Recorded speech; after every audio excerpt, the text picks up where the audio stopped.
Hello, everybody. Welcome back to Football-Oranje. We are going to cover Poland 1, Netherlands 1. Please do get involved in the live comments on YouTube. And if you're not watching live, leave us a comment down below, as usual, and let us know what you thought of the game. We love reading and responding to all of your comments about anything Dutch football. So give it a like and subscribe if you're new to Football-Oranje over on YouTube, and we'll get talking to you.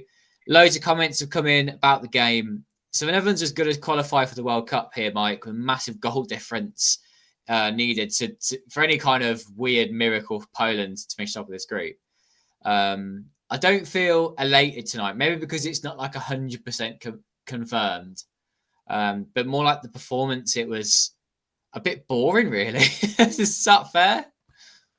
Oh, yeah, it's 100% fair. I think you're on one hand, you're like, okay, we're at the World Cup, but then on the other hand, you're like, well, if you play like that, you're not going to get very far at the World Cup. It's going to be a tough slog, and it's been pointed out time and time again that against the smaller nations, Netherlands look so bad on a counter-attack. And once again tonight, it's wide open. It's like so wide open at the back. If you have a speedy attacker up front, you could probably get in behind Netherlands' defence over and over again if you just played hopeful long balls over the top. They just don't learn from it, and I don't think Koeman really did anything to change. They got lucky early in the second half.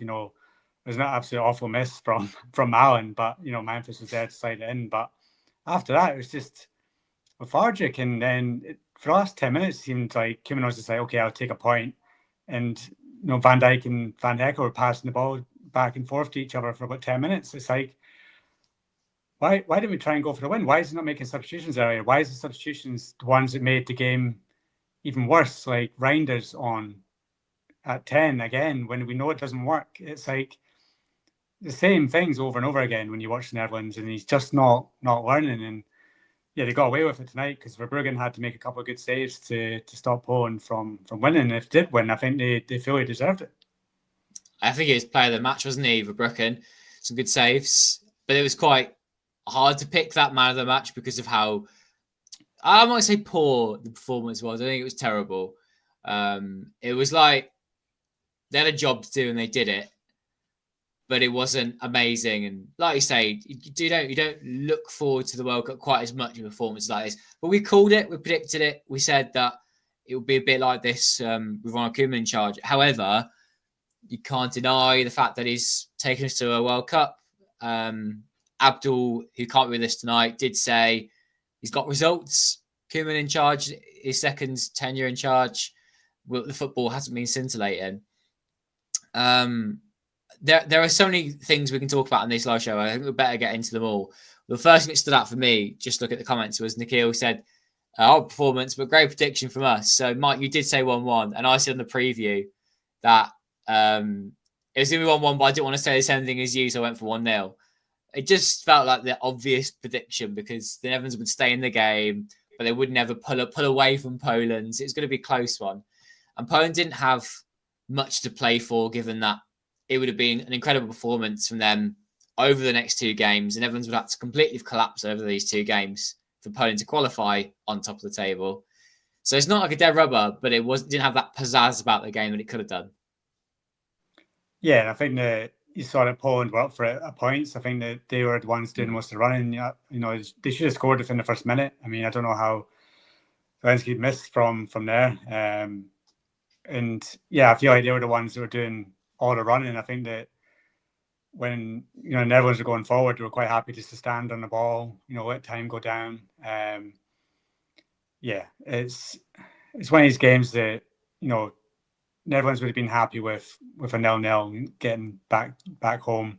As much as Koeman said in his press conference, we're going to go there and try and win or try to get it done tonight.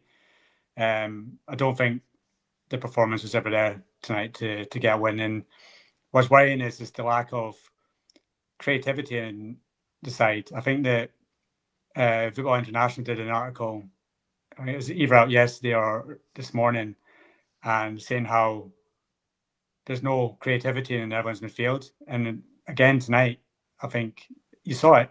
Frankie de Jong gets into good positions and then passes it sideways. Kluivert did absolutely nothing today, even though we've been sort of asking for him to start at 10. Ravenberg didn't really do anything attacking wise, and then it's the same as always. You give it to Cody Gakpo on the left and hope that he cuts in and shoots. That was it. He didn't have the weapon of Dumfries on the right either. So it shows you just how important he is, because I think that Gertrude, I thought, had an awful game. I thought he was out of position several times, got bullied quite a bit, lost the ball. So yeah, I think that getting Dumfries back, it will be a big plus, because it shows tonight just how much we miss him. Yeah, someone was saying that in here and there about how much they missed Dumfries. Just an extra angle to the attack, because at the moment it's Cody Gakpo, and it's Cody Gakpo who's creating the danger with his crosses and shots. Memphis, I gave him some praise over an X now. I said 8 goals in 7 world qualifying games. That makes him the second top goal scorer across Europe in these qualifiers, behind only Haaland. That's some level to be working at. I know he's scoring goals against Malta, but come on, he's been getting crucial goals across all of the games to get us to a World Cup. So I think the talk of a new striker needed, just needs to call that conversation a little bit. We have to accept we're going into the World Cup with Memphis Depay being the main striker. We could do with someone who's fresh off the bench, I think, as that second choice. And maybe you can't judge his 5 minutes on the pitch tonight, and he's a bit longer. Lithuania could be a chance for that. And yeah, I feel like that if there was I think we've said this as well, haven't we, before? We're in danger of acting up to this comment here. Maybe we shouldn't come live at all. Nothing new to talk about. We've discussed it all before. But a right winger, if we had a right winger on that was as high quality as Cody Gakpo, maybe that will offset our lack of a Erling Haaland type striker. Or number 10, that was world class. Clavert's good, but didn't have a good game tonight. Someone that can give extra freshness to that attack. Because the defence is a really good one. I think it's tactical reasons why we struggle on the counter-attack. What do you think's behind that? How will we set up to not handle the counter-attack? Do you think it's just we place so much emphasis on having the ball high up the pitch that it's bound to happen? Yeah, I think that you've got 2 fullbacks that really want to push forward, and you kind of hope that. I think in Koeman's head, he's thinking, if we get into trouble, Van de Ven's quick enough to get back. But the problem tonight was it was Timber who went to Lewandowski, and then it left Van Dijk in a foot race. And sadly, Van Dijk's not the player he was 10 years ago. He's not winning a foot race now. He's slow. So if you're quick and you're one-on-one at him, you're kind of, you fancy your chances now. Sadly, Gertrude was out of position as well. He let his man run. There's a few errors in it. Memphis lost the ball. He gave up. He sort of was hoping that Gravenberg would come and run towards the man, but he sat off. That allowed the pass to go into Lewandowski, who then just clipped it forward. A brilliant pass from him. But yeah, it was all too easy. It is just a case of when Netherlands lose the ball around the box, which you do quite a lot because you try little silly flicks or tricks. I think as much as we can praise Memphis for his goals, he needs to realise now he's not a winger who can take people on, because every single time he tries to take someone on one-on-one, it's just such an easy tackle for the defender. He needs to run away with it. He needs to become a striker that's just in the box, getting on the end of chances, because that's what he's good at the moment. He's no longer, the one who can drift out to the wing, take somebody on, and dribble past a couple of players. I think he's done at that level. And sadly, Netherlands don't really have anyone that can take anyone on. I thought the best dribbler on the ball tonight was Van de Ven when he went on that amazing run in the first half. Took him past about 4 players. That's good. Because once again, I know you're an Aston Villa man, and we want to see Malin do well, but I thought Malin had a really bad game on the right-hand side. I'm actually amazed that he stayed on for 90 minutes. Me too. Why was he out there, though? Why is he playing as a winger? It's not really a winger. Yeah, it comes down to Koeman not knowing enough about the young players, not giving them an opportunity to shine. He's tried Simmons there, he's tried Frimpong. It's lack of options, as you say. Yeah, and then for some reason, he could have tried Noah Lang out there, put him on the right-hand side, see what he could do. At least he's a bit fresher legs, maybe take somebody on. Yeah. So yeah, I think that there's a few things that frustrated me tonight in terms of the substitutions. I thought they were a bit predictable, a bit too late again. Yeah, late. when Memphis was absolutely knackered and he wasn't chasing anymore, that's when you bring on Omega. You don't wait until there's 5 minutes to go and then go, okay, let's bring Omega on, because by that point, I think both teams had settled for a draw. There was a point where Poland were attacking a lot, and there's space to counter, and that's when Omega was needed, not 5 minutes to go where both were just like camped in the middle of the pitch. And I think we all want to see Valente at some point as well, and we didn't see that either. He went with a more steady hands at Jedi shouting for the last 5 or 6 minutes, but he's not passed through the ball. And Ivers Rangers doesn't really have that 10 quality to create things, which is sort of why people want to see Valente, because he's a better passer of the ball. Yeah, some more debuts against Lithuania would be fantastic. Let's get Valente in there, for half an hour at least. Some freshness there. Let's bring in some live comments, like we have been doing. Someone Shadow said that Koeman took the draw. Could have brought Simons in, or something we haven't seen in a long time. Memphis not playing as a striker, bringing him in as a 10 and putting a different striker on.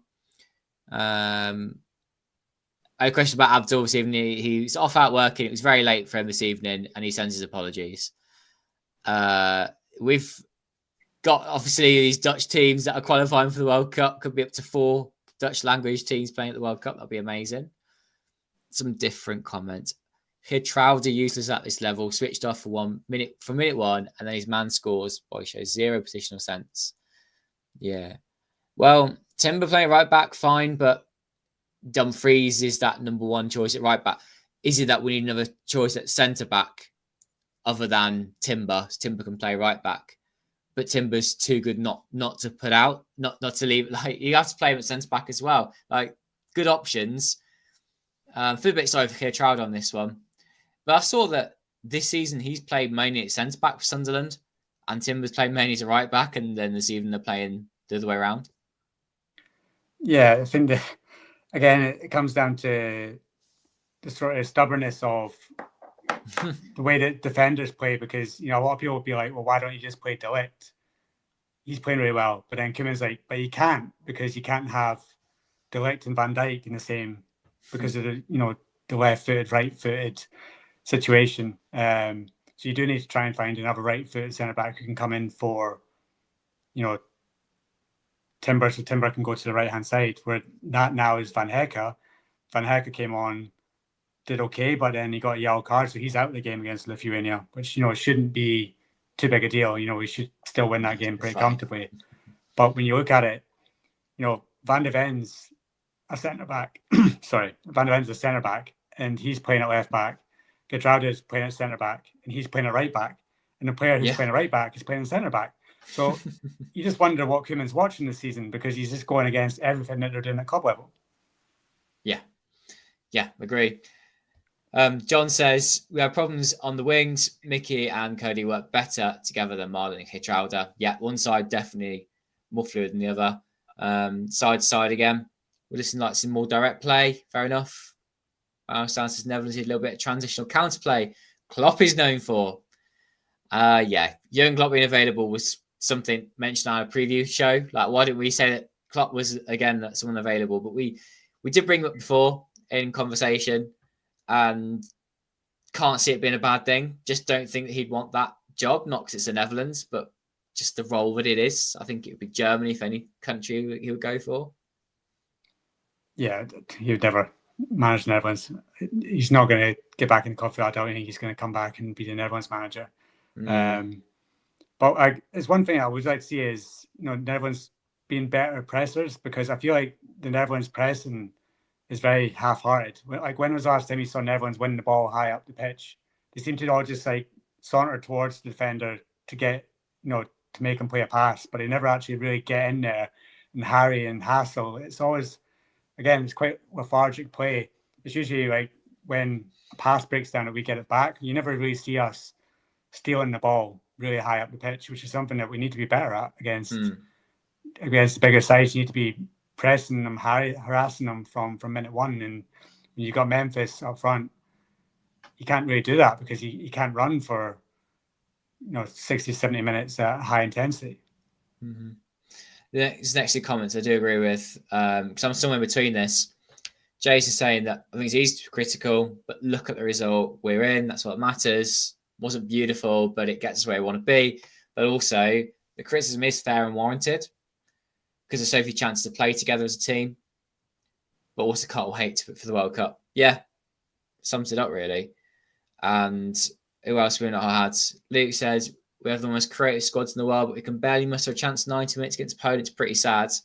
Yeah, we can definitely play better than we saw tonight. MD says, yeah, it's really 99.99% to be in the World Cup. Cheers, guys. Cheers. Nick says, what's the point of making a sub at 88 minutes in 1-1 game? Yeah, it's about a late sub, didn't we? Doesn't make sense. It's Kieran hoping for a last-minute goal by doing this. Any of us? Oh, we've had some same people comment. Yeah, probably just lack the intensity, but has scored 8 in 7 games. Got to give him credit for that. Alexander says, boring game, but very difficult to really work magic against such a low block from Poland. Oh, yeah, Dumfries and Frimpong. Is it time to see these two play together again down that right-hand side? We've been criticising the right-hand side.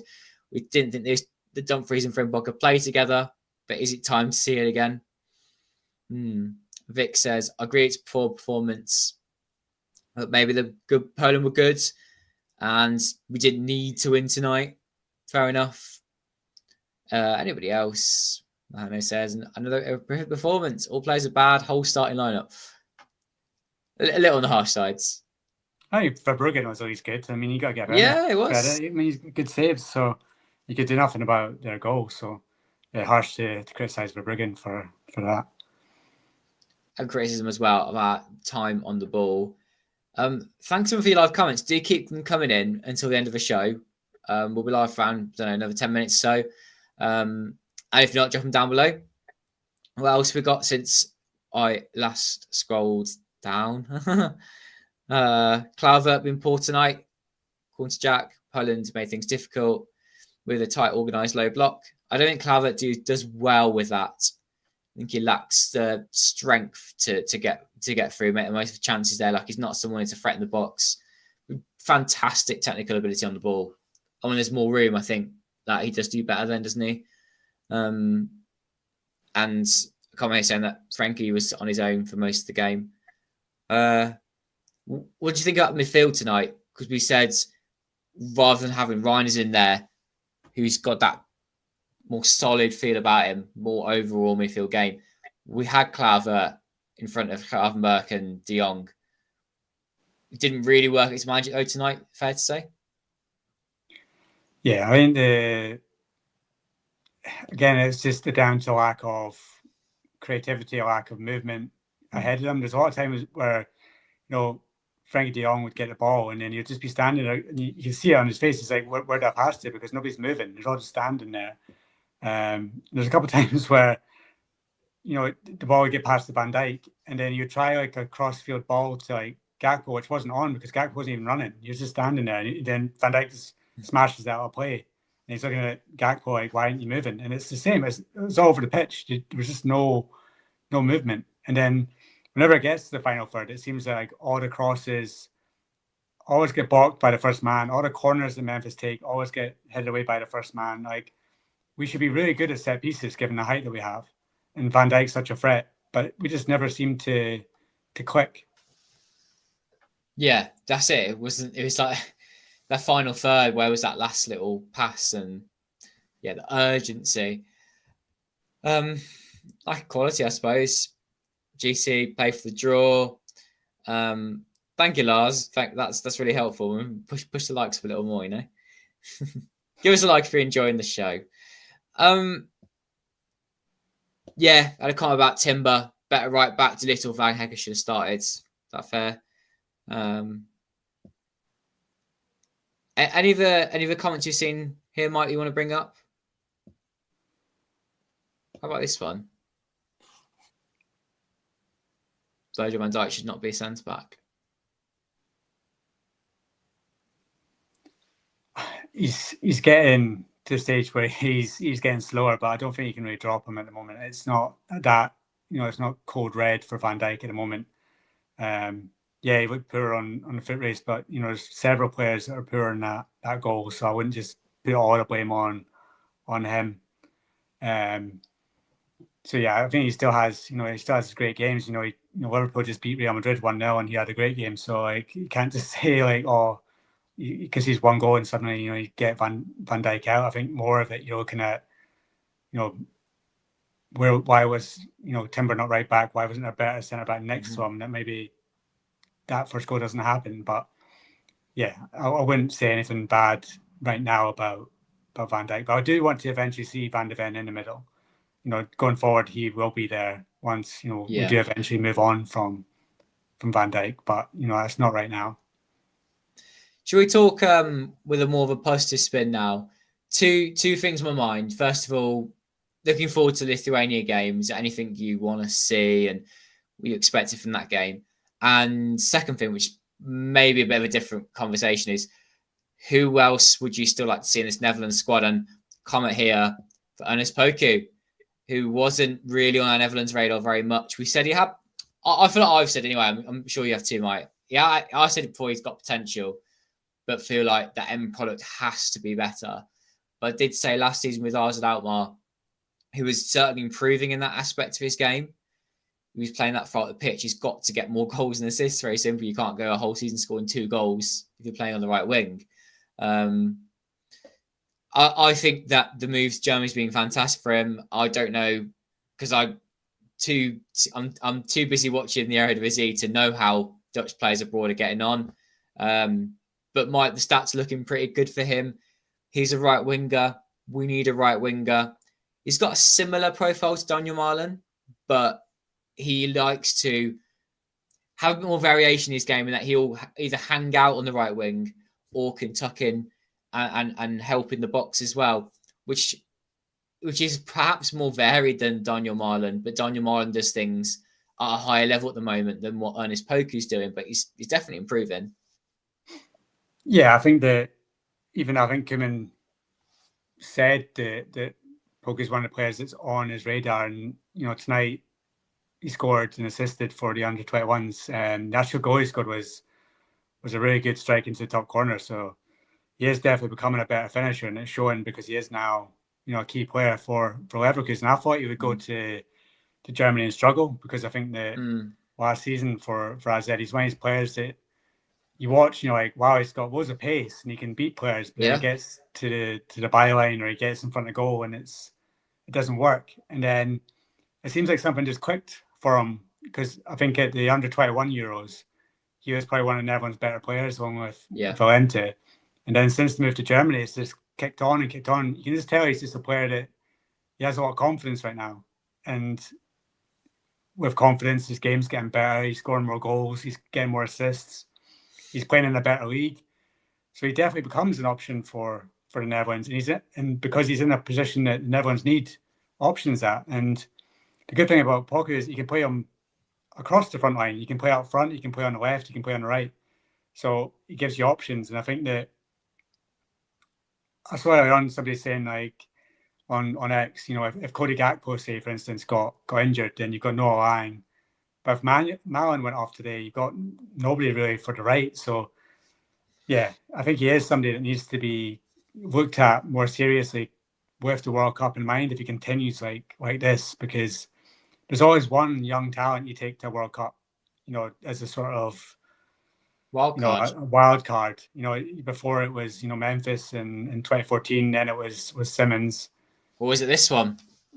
K. Smith. Is it Ernest Poku? They're the two at the moment that seem the most likely. And I hope to see one of them because I think both of them are amazing talents. I think that both of them are definitely future Netherlands internationals.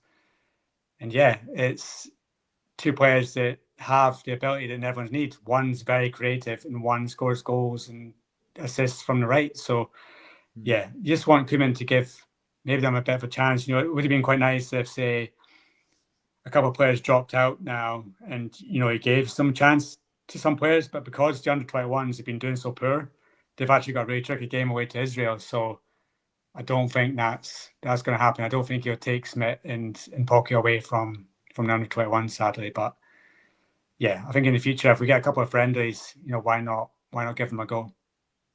I said with Smith, Arza would have to be having a particularly excellent season for him to be a genuine Netherlands contender because of the midfielders we have, as ineffective as they may have been this evening.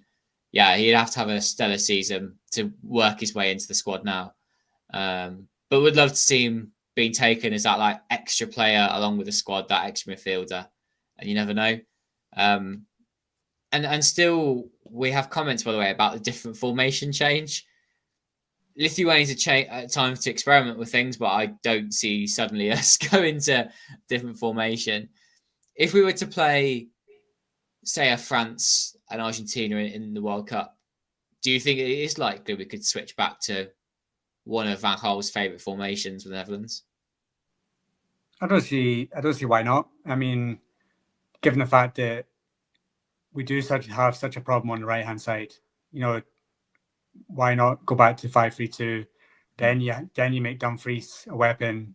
You play Gakpo and Memphis for the middle. Then that looks a lot more balanced. So, yeah, I think that it is still an option. I think Koeman's quite stubborn because I think he sees it as Van Gaal's formation, even though Koeman kind of gave himself credit for it when he was at Feyenoord. He got brought in 5-3-2 and then did do it at times with the Netherlands national team. I don't think it's the time yet, but yeah, I think if the defence doesn't, clear itself up, if we don't find that right winger, then 5-3-2 against bigger nations does make more sense. Absolutely. Nick's living in Canada. As a Dutch citizen living in Canada, I'd hoped our team would be more excitable to watch in 2026. Yeah, I hope you get to see a game if it's not too far away from where you are in Canada. It's big country, Canada. You've got something to enjoy.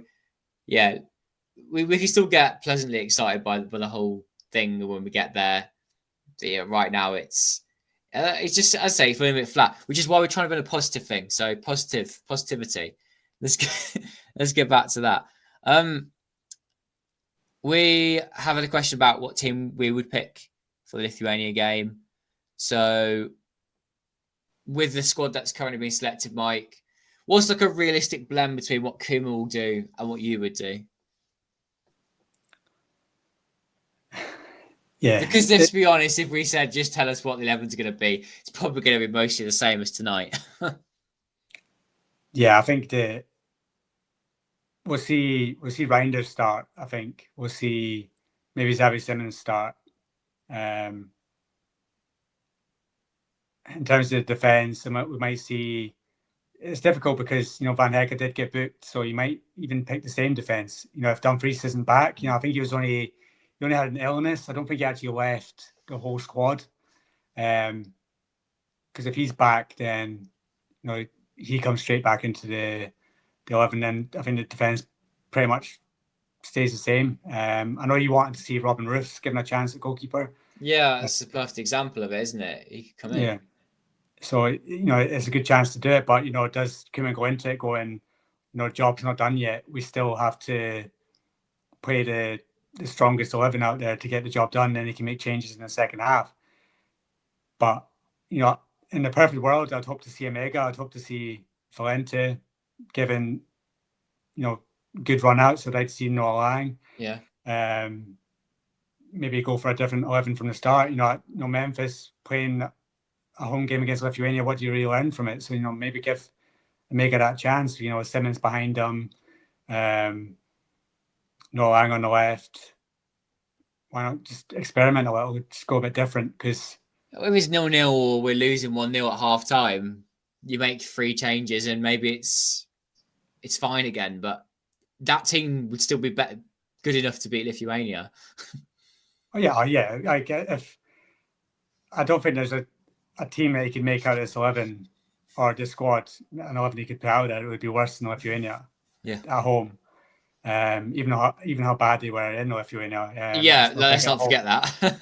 I think at home it would be better. And yeah, I just want to see the main thing against Lithuania is if Lente gets capped. We need to make sure he does get capped. Don't do another situation where you bring a player that needs to get capped and then set him on the bench needlessly when you could have played him. We need to get him playing, make sure that he's an everyone's player for the future at least. Because that's Omega now done. And then, just try some stuff out, just do something a bit more exciting, because, after tonight, that's another poor lethargic performance from this group. So just do something that we can get, on the edge of our seat, see a few goals, and go into the World Cup with a bit of positivity. Because right now we're just going, there's a World Cup coming up, or we're not really going to play well, we're just going to get knocked out. Yeah, that's exactly how it feels. I think there were a couple of comments earlier about like young players we'd like to see come and join in the squad in time. Jaden Dijk was suggested. Max Meerdink updates on his injury. Well, ours at Alkmaar, the best at reporting their injuries. There's quite a few players out for them at the moment, and they're not great at saying, it'll be 2 weeks or a month. They just don't really tell you. And Max Meerdink's one of those. Yeah, I've noticed it as at Alkmaar, they don't really have a social media team anymore. You see, for games, they don't do any live tweeting for games either. They don't like put scores out. It's just like, here's kickoff, and then it'll be like halftime, and then it's like that's it. It's like that's it. So there's one of these clubs that's very good at communicating. I think he's probably still going to be out for a little while. And even when he does come back, you've got Troy Parrott, who is in great form and making waves, for Ireland against Portugal yesterday. So it's going to be tough for him to get back into that 11. So if you're looking at somebody that's going to compete with Memphis, you're looking at Omega, and probably I saw Brian Brobby getting mentioned again in the Dutch press today. Wow. But that would take him to become a starter for Sunderland and do well, which, as a Newcastle fan, I hope that doesn't happen. Can he not come on and score a bunch of like consolation goals and get into the squad that way? That would be right, wouldn't it? If they lose 6-1 and he scores the 1, I'll be right. We had a comment about a special edition Football-Oranje scarf for the World Cup, and I'm afraid there won't be a special one because there is still Football-Oranje scarves available. You can get yourself one. Here they are. As usual, the link is available for you in the description if you want to get yourself a Football-Oranje scarf and support what we do on the channel and the website. But I think it would be nice to celebrate with one or two of those scarves going out against Lithuania after that game, because we'll be 100% confirmed for the World Cup. And we'd like to see some of those, of course, in the stands in the US and Canada and Mexico. But most people watching are probably from US, Canada, UK, and so on. Although I should just say the amount of people around on this podcast, the comments that are just all over the world is incredible. We'll say that one more time. What else we got then? Thank you very much. All of these comments. Just can't get through everything. We talked about, I can see some of it was mentioned here. We talked about him before. Talks about the right-hand side. A couple of different people I've commented. How about this one? I feel like Koeman was more flexible in his first stint. Maybe not so much this time round. And another one, to get repetitive. It's always a bad first game during international breaks, followed by a much better second game. I had never thought about it like that, if I'm honest with you. And how about Ten Hag to come in? These things are all things we've touched upon before. So might go into them again this evening. And I've lost my place in the comments, but people saying that Roos should start, Harder should be in the squad, and we come back again full circle to Koeman is a terrible coach, unable to leverage all the attacking potential due to his static build-up tactics. All of those things I know you can see the live comments as well. Anything you want to talk about from there? Anything that grabs your attention? There's a comment there that says the Depay should sign for Go Ahead Eagles. That would be an interesting one. I don't think Depay would be too happy with that if he's having to sign for Go Ahead Eagles. But it's I think the frustrating thing is there's a lot of good players in this Netherlands squad. You look at the squad and you go, three of the best defenders in the Premier League start for the Netherlands, and you're like, so they're going to be good defensively, and they're not. We've got Frankie de Jong, Ravenberch, and Tijani Reinders. We've got the best midfield in international football, and they don't create anything. And then you got an attack that's got somebody as good as Cody Gakpo in it, and somebody that's scoring goals in the Premier League, like Malin is. It might only be free, but at least he's scoring in the Premier League, and they don't create. So that all does fall down on Koeman, because you kind of look at it and you're like, well, these players do it in the Premier League, so why can't I do it for Netherlands? And yeah, your finger point at Koeman because he's not getting the best out of the players he should be. And then you've got all the young ones coming through. You know, you look at all these young talents. You've got the Valentes, the Megas, the Smiths, the Dyes, the Somervilles.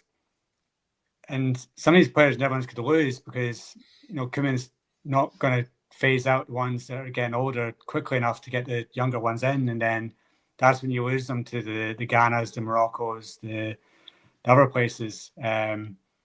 So yeah, it's a case of when you have a coach that has favourites, doesn't want to fade. Because remember, if Weghorst was fit, he'd have been playing tonight. It got to an hour mark, and Memphis had been taken off, and Weghorst would have had half an hour. But because Weghorst wasn't available, you only gave Omega 5 minutes. So it's yeah, when you've got a coach that is so stubborn, I think against young talents, it's quite frustrating because you want to see the best players. And also on X, I don't want to keep going on about him because I know that he's controversial in terms of many people don't think he's good enough, but you do see a lot of people saying Netherlands don't create any chances from midfield. They left out the one that creates all the chances in the Eredivisie in Joey Veerman. So if you had someone on the bench like him who could come on and pass the ball, maybe it's a better option than bringing on a Reinders or a Schouten for 10, 15 minutes. Joey will still split the crowd, and I am still of the opinion that when he played at the Euros, he did take his chance, and that's just really like hampered his career, all because of how many games did he play? Like 2, 3, but he wasn't good in them. Yeah, I guess you could say the same for Schouten, though, who was excellent at the Euros, but is still at PSV. So true. I'd say with Schouten, though, he's more likely to get that transfer, injuries as well, and he kind of likes it at PSV, whereas Veerman's like so keen to go and try and progress his career. How about then, just to finish, Mike, we do our predictions for the game against Lithuania. And if anyone wants to have a go in the comments as well, throw in your predictions for the game for Netherlands versus Lithuania, where we can 100% confirm a spot at next year's World Cup. What are you going for? 5-0. 2. Lithuania. No, 5-0 Lithuania, then Poland to beat Malta 16-0, and the Netherlands head to the playoffs. No, I think 5-0 Netherlands. I think I'm hoping it'll be a party atmosphere. I think the home crowd, last game, get an early goal, keep the noise going, make it an evening to remember. 5-0, easy peasy, make it to World Cup, and then we'll all get behind, the Curacao and Suriname. Yeah. They make it as well, and then hopefully in 3 weeks' time, when the draw comes, that they might be drawn against each other. Very exciting. I'm going to go 3-0 Netherlands. I think there will be some changes. Maybe we'll see a goal from someone like Omega or Valenta. That would be nice, wouldn't it? Something special like that to remember the evening by. We'll call it there. Thank you for your comments. A few more to go, and we will get going. What have we got? John, you're very welcome. Thank you everyone for watching. Hello, Football-Oranje fans. Scratch this calculation. It's not 100% yet. Could be a dodgy evening to come. No. In all seriousness, we'll be absolutely fine. And yeah, it's still this vibe of, we've got a cap. We won't make it that far in the World Cup, but got to believe we'll do something. And we've got a comment again back from the guy that's in Canada. So he's in Toronto, and everyone's going to play there. Do let us know if you get to the game. We'll have to have a chat about if there's anything you can sort of share over for us when you're there watching the game. We've had people saying 7-4. Love it. 2-0. If you put a bet on that, how much money are you going to make? 2-0, 3-0, 5-1. Difficult 2-0 win. And thank you everyone for your kind words. You're all very welcome. We can see you all. We can see you. Hope to be in the US in the summer, one person says. Well, Mike, let's get back on that plane to the US, aren't you? Yeah, I don't know if it'll be in the summer. It's going to be interesting to see in 3 weeks where Netherlands are based, because is it going to be Canada? Is it going to be Mexico? Is it going to be America? It's going to be difficult. There's going to be areas where the temperatures are going to be high. There's going to be areas where the temperature is going to be okay. So, luck of the draw, you're hoping you get somewhere nice, cool place to play, not too humid. You don't want to get stuck in like a Florida or something like that. So yeah, fingers crossed, the easy win on Monday. Then we look forward to that draw and hopefully get a nice base for all our games and a nice easy draw. And it won't surprise you guys to know that we'll be back again live after the Lithuania game on Monday evening in Europe. Wherever you are, could be slightly adjusted either side. And as usual, drop a comment down below what you think of the game and much more over the Football-Oranje website and Twitter/X page. So that's it from me, and goodbye as well from Mike. Goodbye. See ya.